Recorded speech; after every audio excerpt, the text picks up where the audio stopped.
Hi, I'm Jamieson Bunn, the Communications Program Manager for the City of Petaluma and the host of One Petaluma, your local government podcast. In this episode, we're learning more about Petaluma's fire risk and our emergency management program. All right, well, let's go around and I'll have you introduce yourselves. Chad, you want to start? Yeah, no problem. Chad Costa, I'm the Assistant Fire Chief for City of Petaluma. Jessica Power, Fire Marshal. Tom Jordan, Emergency Manager. Jeff Schach, Fire Chief.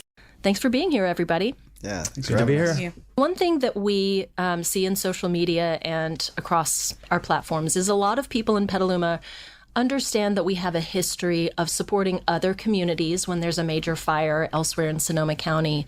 Our Petaluma Fairgrounds was used as an evacuation site as far back as the 1906 earthquake.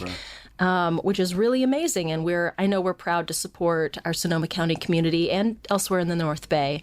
But there is also kind of a misperception that our fire risk here in Petaluma is pretty low because of the break that we get from the Sonoma Mountains. We get the nice cool breeze from the coast, and people can get a little bit complacent. So I'd love to talk a little bit maybe about how you see that fire risk here in Petaluma and what people should be mindful of this fire season. You want to go first? Sure. Of note, we also sent firefighters, I believe, on a train to Santa Rosa during the 1906 earthquake.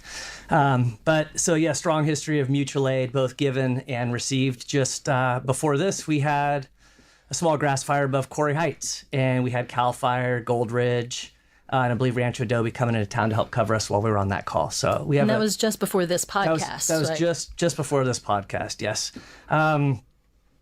So the risk is different. It's still high, but it's different than what we've seen in other parts of Sonoma County, based on the topography, the wind patterns, the fuel types. A lot of on our west side is more grassland, which is, we call it light flashy fuels, which spreads very fast, especially with wind. Wind is one of the biggest influencers. Typically, when we have the red flag warnings, it's a wind coming out of the north, and those are the kind of winds that get in alignment with those canyons up in the Mark West area, Mayacamas, and have helped contribute in the geysers to the significant fires we've seen that come out of brush and timber right into communities.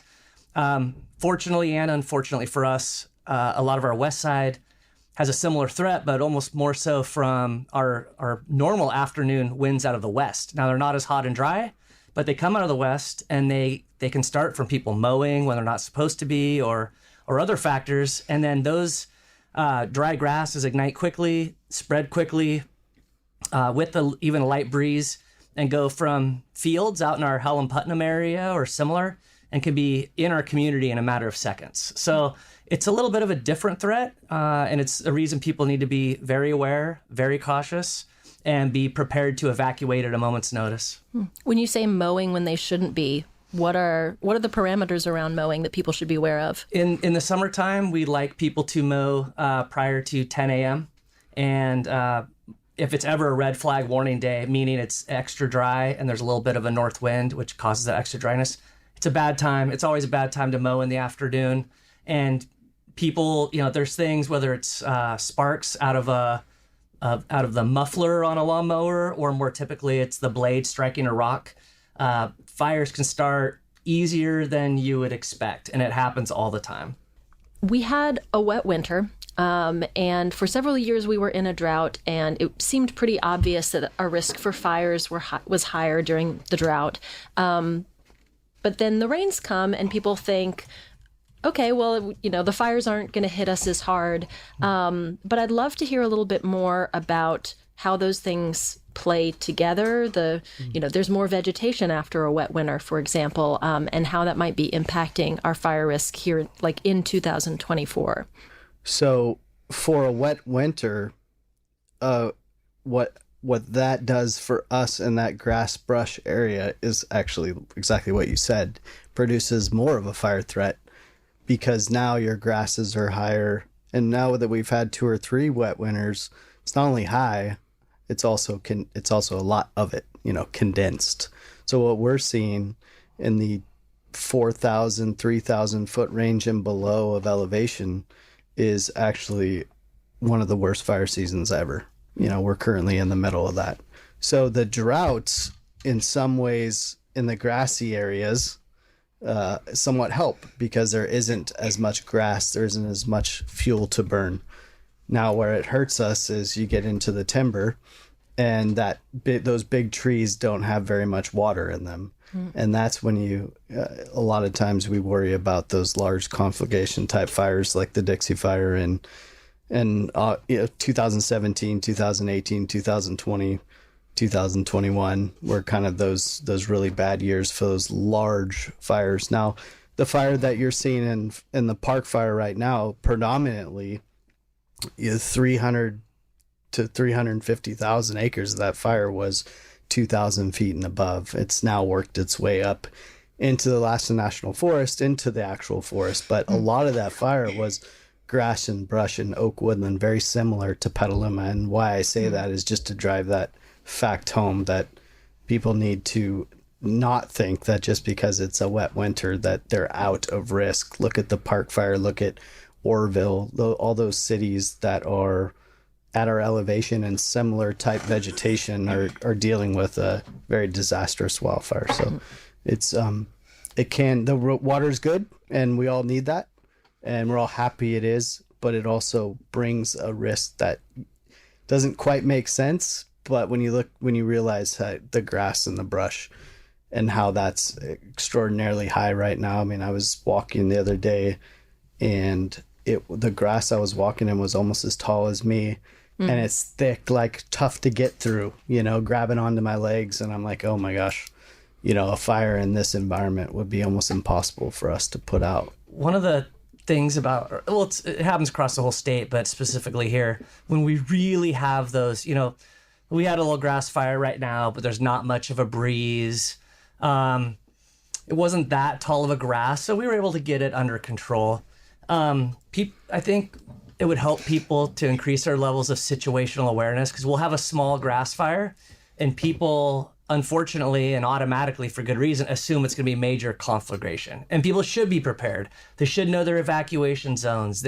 So if we announce an evacuation zone, they should know if they fall in that or not just by hearing it. They should be signed up for alerts. They should have the Watch Duty app. So if they see smoke, they can look on the app and see where the fire is and read the dispatch notes on it. Anybody can get that app. Or where it's not. Right. Sometimes that's a great it's point. Or to where it's not. Yeah. We have people call 911 saying, do we need to evacuate? And they're 10 miles away and it's a small grass fire with a lot of smoke. So increasing that situational awareness and understanding when you're not at risk, I think is also important for people's mental health as well. We're all challenged with the memory of Chad named off every year we've had a critical fire in Sonoma County. It's pretty much all of them since 2017. Yeah, I might add, Chief, that a great tool for that situational awareness is to sign up, for an alert system. Absolutely. And we have some really amazing alert systems that we have that can actually do like a reverse 911. So instead of you calling 911 because you think you need something, when the response system thinks you need to get out of there or shelter in place or whatever, we have the capacity to call a specific household, a neighborhood, or an entire community and give them a message. So if listeners have not already signed up for SoCo Alert, that's the bare minimum. SoCo Alert, I've talked to people that have been signed up for SoCo Alert, and they say, I've never got a call, though. So it's because you didn't need it. It's not like Nick Sol or something where you find out the bridge is out 10 miles away. It's a very actionable, specific information for the given area. And so socoalert.org, SoCoalert.org is a great resource. And if you live, recreate, or are close to somebody who operates outside of the county of Sonoma, you can go to Alert the Bay and find the counterpart alerting system for all of the different Bay Area counties. We all have very similar systems. Another pretty neat thing, so Watch Duty specific to wildfires. Pulse Point is an app that we use in our county that covers every emergency. So it doesn't alert you necessarily, but if you have the app and you hear sirens, you can look on the app and it won't give you a specific address, but say, oh, there's a vehicle accident here, or a medical aid on Cherry Street, or and then also our city webpage, our fire department webpage. If you go onto our webpage, right on the front, it's the most recent calls we've run, like the 5 most recent. So if you hear sirens and you're curious, you can look. Or if you see smoke and you wonder if anybody's reported it, it's a live update. Now, when people need to be extra cautious. So a normal day like today, yes, we all need to be concerned. Yes, we need to be ready. But when we issue red flag warnings, it's for a reason. Those are the days that you really, really, really need to pay attention. You really need to not be mowing after 10 a.m. or at all that day. And if there is a wildfire that may be 10 miles from you, you should pay attention. You shouldn't be calling 911. You should be checking your Watch Duty app. You should be paying attention. Those are the ones that are high risk for. Typically, the red flag warnings are due to wind, and it's typically a wind out of the north. And if you've ever been to Redding, where those winds are coming from, they're hot winds. And those are every significant fire we've had in our county has been the result of a north wind. Well, I could say every, but the majority. That's stress. The ones that spread. So that's where you need to be in hyper alert. People don't need to be on hyper alert all summer long. But in the fall, north wind, red flag warning, pay extra attention. That's such a good point, Chief. If I could add onto that, the energy I think that individuals feel when they're hyper alert is something that can be a challenge for individuals who maybe don't have training on how to manage that stress or have training on what to do if the big bad thing happens. And so in that time when there is knowledge there's a fire, it's far away, not here yet, windy day, I'm nervous, I'm hyper alert.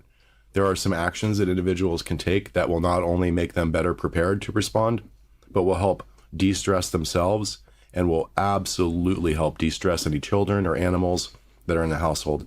And one of those very simple steps to do is to take your go bag, which has all of the key things that you want to have for, a little evacuation, and just to give it a little check and put it by the front door and put your go list on top of it. And just small little things like that give the mind the impression that it's doing something in response to the stress, which is a tremendous aid for most of us. Nice. To tie into that, practicing with your family, right? Not just for your own mental health, but whether it's for small children, elderly, whoever else lives in your household, or is a part of your community. If you have a tight-knit neighborhood, making sure that they know if there's a fire, you're meeting out at the big tree in the front, and if they see something going on, call 911, help figure out what's going on. So practicing that, making sure it's not just mom and dad or whoever is writing everything down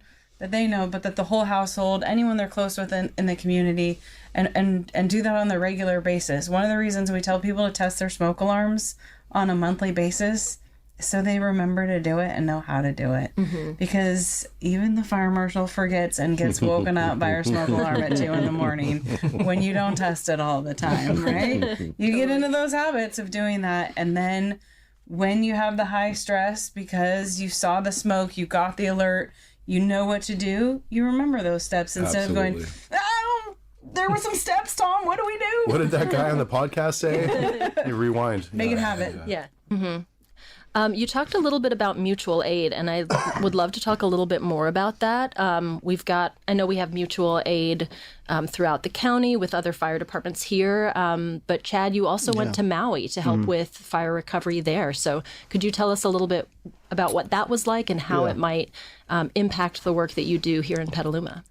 Yeah, for sure. I mean, California essentially has the best mutual aid system in the United States when it comes to disaster, any type of disaster, whether that be a flood or wildfire. We have agreements set up. Every fire department in the state has agreements set up that if someone needs help somewhere, we're going to do everything we can to send whatever we can to help. So for us here in Petaluma, if, knock on wood, if there was some type of disaster, whether that be flood or wildfire, we have a large resource pool that we could pull from. It just sometimes takes a while for it to get here. And also, depending on what else is going on in the state, may limit our ability to pull from those resources. So that part, what the chief is talking about locally with, smaller type day-to-day incidents, it's the surrounding agencies around us that we have agreements that will help each other out if there's a need. So almost every fire in Petaluma, there's some help that we're getting from a surrounding agency, essentially just because the amount of water and people it takes to combat these types of emergencies are generally more than what we have on duty every day, as well as keeping in mind that there's constant emergencies throughout the day. And like this fire that just came in before we got here, there could have been a couple ambulances and a couple engines committed to other emergencies when that fire came in. So it's important that we have these agreements set up 24/7, 365 days. As far as Maui goes, it's really an eye-opening experience for me, less on the wildfire side because we've unfortunately had so much experience with disastrous wildfires. But what's interesting about Maui is very similar to Petaluma in the sense of you have a somewhat smaller community that is ravaged by, a disastrous fire that, oh, by the way, was not a long incident. It was, an afternoon into an evening and night to do the destruction that it did. And that ties into what the chief is saying is what people don't realize is it doesn't need to be a 400,000 acre park fire to destroy Petaluma. It can be a windy afternoon with a fire that gets started that we unfortunately can't get under control right away, and pretty soon you're burning 5, 6, 7 homes are burning. And although that's not the whole community, one house burning down is disastrous for that family and those that are affected by it. So ultimately what I was going with Maui that was really interesting is I worked about 27 days in an EOC, and in that EOC was the leadership for the county was people, the housing director, it was the public works manager, it was streets, roads, these people that have a day-to-day job that they're very good at, but then were thrusted into a disaster and were in overnight put into positions where they had to make pretty significant decisions that affect the future of that community. It made me come back with just more passion to get us more prepared and kind of that supporting what Tom's role is and getting not only our internal leadership but also the community on the same page, making sure that our community partners are on board with us and ready to support us, because the reality is that there's no way they could have responded to that emergency with just the small city, that's not a city, but the small county staff that they had. Yeah. And we are in the same boat. We're going to need our community partners. We're going to need our mutual aid system. We're going to need state and federal assistance if something like that was ever to happen. So it was very eye-opening. It just supported Tom's role, and we're very lucky to have, emergency manager in Petaluma now focused on those type of things. Totally. Well, that's a really good segue, I think, into Tom's role. And you are Petaluma's first emergency manager. That's right? It's a pleasure. Awesome. So tell us what some of your role entails, because I think, planning for emergencies is something we all know is really crucial, but I don't think everybody knows what actually goes into that on a day-to-day basis. Well, an emergency manager is an individual who has to work with everybody in the government system. Every single one of our city staff are what's called disaster service workers. So as a matter of law in their employment with the city, when we have a disaster, it's incumbent upon them to show up and be there and do something. That said, if we are activated and we have, for instance, our Emergency Operations Center, our EOC, activated, and we're perhaps running a large storm response, we might not need the people that go around and check parking to be doing that at that time, but we will use them for something. And so a lot of the emergency manager's job is understanding the different roles and responsibilities that city staff have on a day-to-day basis and what resources they represent and how we might utilize those skill sets or those resources or just knowledge and abilities in the moment. And an example of that before I go on is when we had our last big storm response, we have in the city areas that are called hot spots. These are areas where we know we're going to get flooding troubles. And we did not have enough personnel to go out and cruise and check on all those. But we were able to utilize some city staff that had marked vehicles, radios, and good area awareness to go and check those spots and do those things. So that's kind of an example of how we try to get our city staff prepared to work not only in an emergency operations center environment to help coordinate their response, but also to be out there doing different jobs. And a big way to reduce that load is to have our community members prepared. And it's really not, it's a bad thing to say to reduce the load. It's really to eliminate a lot of that need and a lot of that harm. Why clean up after a broken dish if it didn't need to fall off the counter? So in that, we have a lot of our preparedness messaging that we do. Much of the preparedness messaging that we do is in concert with other emergency management programs, such as the County Department of Emergency Management or the California Governor's Office of Emergency Services. And it's important that we are in concert in our preparedness messages, because if an individual resident or visitor is getting information about what to do in a disaster, with quotes, I say that, what to do in a disaster, and it sounds a lot different from one agency to the other, it kind of undermines the credit that any of those programs have. So we try to achieve some consistency in those preparedness messages, but they're all saying really the same thing, which is people have a responsibility to themselves and certainly to anyone in their home that is vulnerable in any way, children, elderly, even the dogs and cats. So as a part of that responsibility and breaking that word down, ability to respond, and what would you do?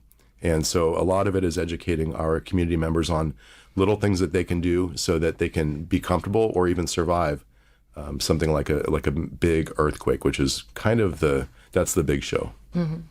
Well, in the big show, just to lead in, we were talking about mutual aid.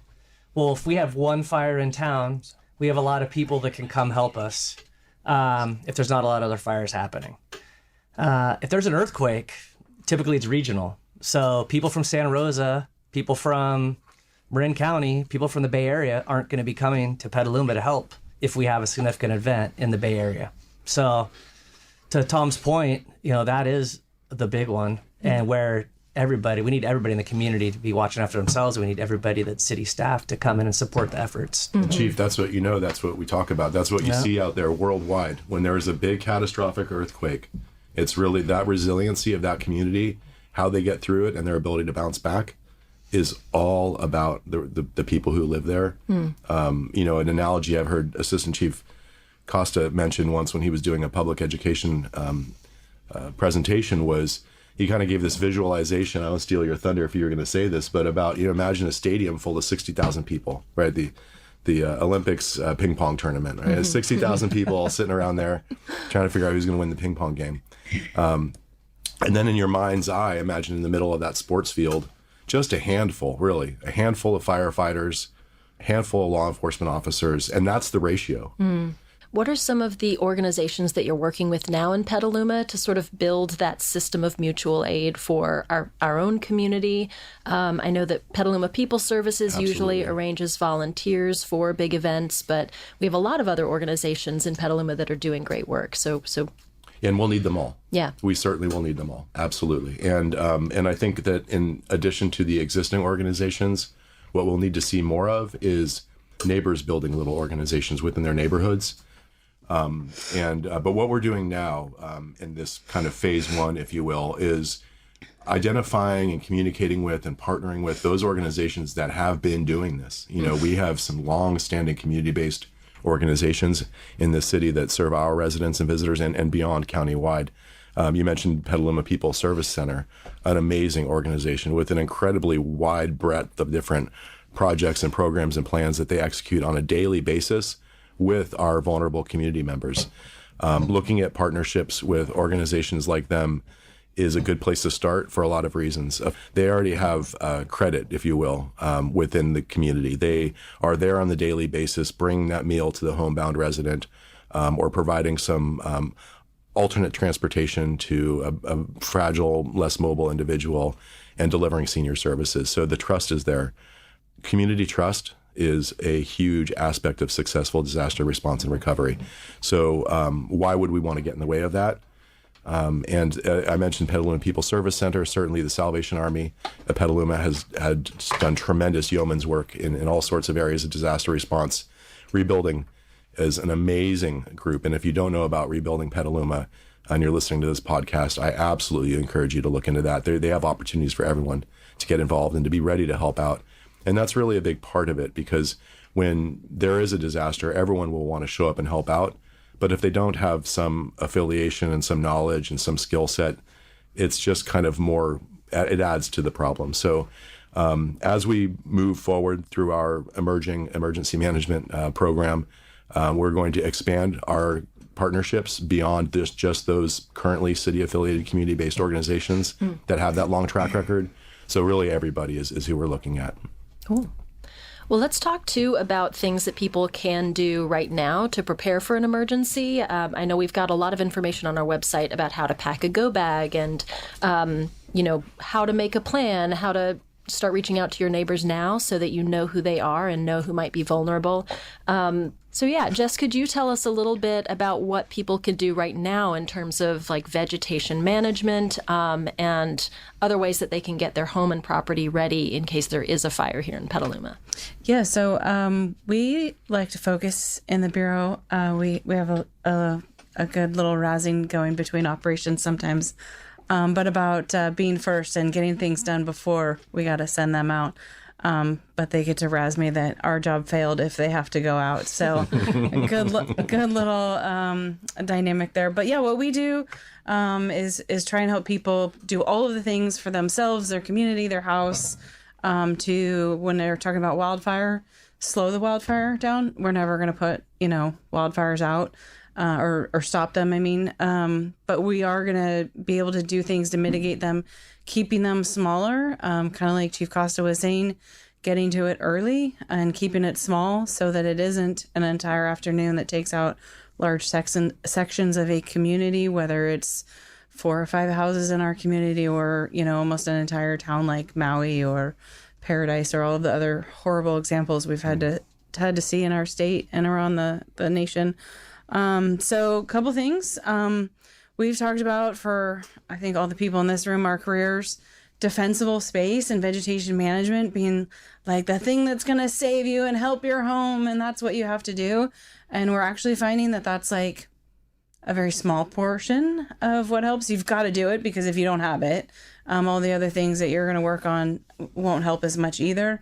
But it is not the saving grace that was pitched 20, 30 years ago that if you have that, the firefighters can save your house and you'll be safe from fire. The biggest portion of it is our building construction. If you take a look at pictures from whether it's Maui, Paradise, Southern California, Northern California, you will see pictures of wildfires where the homes are gone and the vegetation is there, and it's just mostly crispy vegetation, but all the homes are gone. Wow. And it was, I'd like to say about 12, 15 years ago that we really started to notice that more. And then seeing these bits of vegetation that were burned and homes in it that did fine. And so we've focused as the fire service, including our research partners, just kind of like Tom was talking about with, our partners in emergency management. The fire service has really branched out and started putting a lot of scientific work into that. And so that big thing is that building construction, right? Our wood, shake, cedar siding is not going to survive. Our gutters that are full of leaves and debris are going to be the first point of ignition. And by the time our firefighters get there, the house is gone, especially those eve vents where as a firefighting crew drives by and sees that the outside of the house looks fine, what's happened is that they've had embers get into that attic. They get to the end of the block or the neighborhood, they come back, and that house is gone. Oh, and wow. We hear about that happening over and over and over again. The most unfortunate part is that doing the building construction is the hardest part. You can't do it overnight or on a weekend, like cutting back your lawn or your high weeds or doing some tree trimming over the weekend and taking it over to Prince Park for our chipper program. It takes a while. But the biggest thing is to start with what you can do. I tell homeowners all the time when they're talking to us about construction and how they get some of this done is, you know what? The eaves are the cheapest thing. Mm-hmm. Those vents, you can get some rated ones that are designed for wildfire to keep our embers out. They have a much smaller gauge wire, right? So that those large embers that will travel sometimes a mile or so will stay out of our attic and protect that. That's the wire that just goes right over the vent? Right, yeah. Okay. Yep. And they make them specifically designed to prevent embers from getting in there.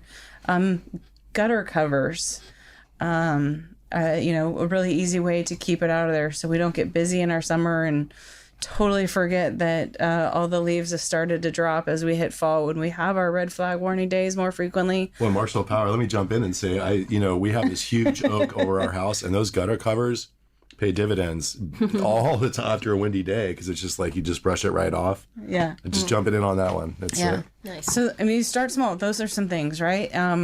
Windows are a little more expensive, but sometimes, not as expensive as re-siding your home with a fire-resistant rated material. But do what you can. They're not the sexy things like the big, beautiful stove in your kitchen or a nice walk-in closet, something that makes life really, really comfortable. But they are the things that are going to keep the other investments you made there to keep your life comfortable. Would you recommend this work to a young person today? I was just going to say, I have gotten asked recently a couple different times if you would recommend it.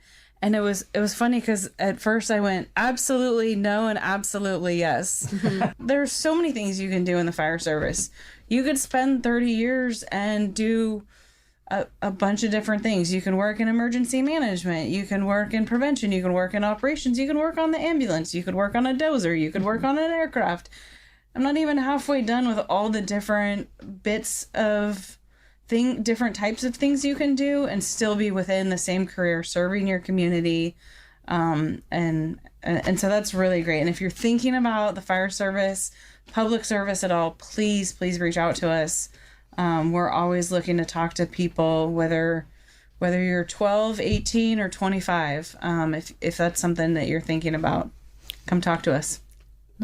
Just to add to that, Chief Costa started a high school camp. It's a one-day high school kind of camp orientation where we take high school seniors, and there's a process, but from each school, and run them through a day long, whether it's skills, whether it's like a dragging somebody or forcing entry on a door, or spraying water, and then also a PowerPoint presentation on what the career entails, how to get into the career. When I started on the operations side, the only way to get hired for City of Petaluma was to have some experience as a firefighter and a paramedic. And we have in the 25 years I've been here, we've drastically changed that, and more specifically in the past 5 years or so. We're now hiring part-time EMTs, so way less of education. It's a part-time, but it's a great skill set to work on our basic life support ambulance. We will be opening up 2 full-time EMT positions soon. They're approved for this year's budget to support that program. We're doing paramedic school sponsorships for those part-time employees. And one of those that just got awarded the scholarship, daughter of our IT guy. Cool. The daughter of one of our IT people. Would they recommend it, even the people around? So we're making career paths within the organization. So for that career succession and development. The recommendation on should people do it or not, or interested or not, that is such an interesting question. At first it's like, well, you miss a third of the Christmases, a third of your child's baseball games, a third of your anniversaries, because in operations you're at work a third of your life. You're at work, night, day, weekend, holidays. But there's a lot of other benefits to it. Those are some of the negatives, but of course, they have to be there. We're a 24/7 operation. Somebody has to be here. I want to start a podcast called What Happened Last Night While You Were Sleeping? And it's all the stuff that happens in the city that police, fire, public works are managing while normal day-to-day people don't understand, but your toilet still flushes. And if you have a heart attack or your house catches on fire or somebody's breaking into your car, somebody's coming to help you. There's this unbelievable, it's just a different career. Public service is a different career, and it's unbelievably amazing job satisfaction. If anybody has any interest, I would 100% recommend it. I'd 100% recommend visit your local fire station, go to your police station, go where you have an interest and start asking questions. we're here to help and support. And we love watching our agency grow and diversify, be representative of our community, and having people. I love them. It's like, oh, I went to Casa Grande. I went to Petaluma High. I didn't grow up in Petaluma, but I'm super proud of this community. I'm super proud to serve this community. Thank you to Jeff Schach, Chad Costa, Jessica Power, and Tom Jordan for sharing your work and your safety tips with us.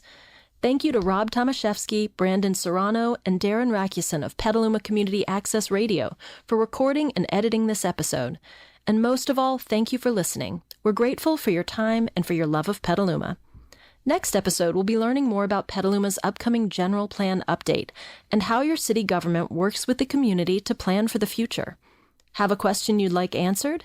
Email us at onepetaluma@cityofpetaluma.org. We may feature your questions in a future episode. In the meantime, don't forget to follow us on social media or sign up for our biweekly emails. Just visit cityofpetaluma.org/subscribe. Thanks again, Petaluma, and have a great day.